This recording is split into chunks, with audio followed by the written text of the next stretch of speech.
Когда я пою, я не просто исполняю мелодию.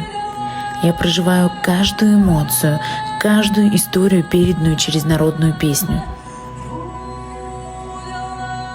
Когда мы поем лезгинские песни или играем на наших инструментах, мы говорим миру: мы есть, и у нас есть своя уникальная культура.